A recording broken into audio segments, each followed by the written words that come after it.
So today we are down on site. We are measuring the field maples that we are growing across the site. We have 134 that we're looking at, and we are monitoring them over the year.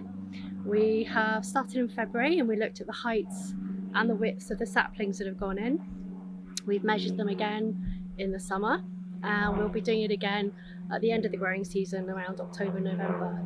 The aim is to look at the different tubes and how they affect the growth of the field maples that we're growing, to see how they affect the overall height and the stem width, and to see what the survivalship rate is based on the different tube varieties. You can see we have a couple of different varieties that we're using across the site, and they're made of different materials, and so they will affect the growth in different ways.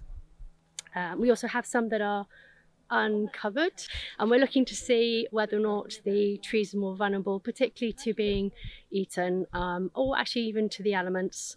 We've had a long drought this summer, and we're seeing a lot more stress in the trees that are not covered by tubes than those that are covered.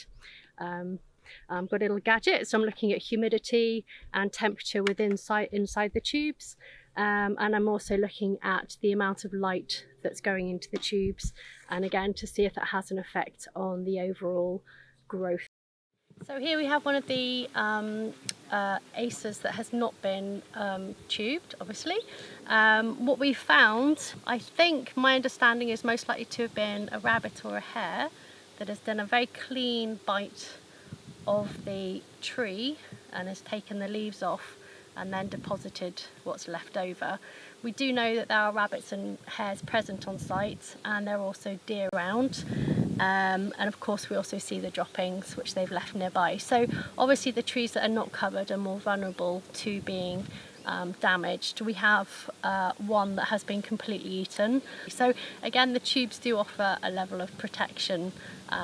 So we're looking at the bigger picture really of how firstly the trees survive based on what they're surrounded by, then how they grow based on what they're surrounded by, and then invariably at the end how we then manage the tubes once we finish with them. So it'll be then what the impact is of taking them all out and what happens to them.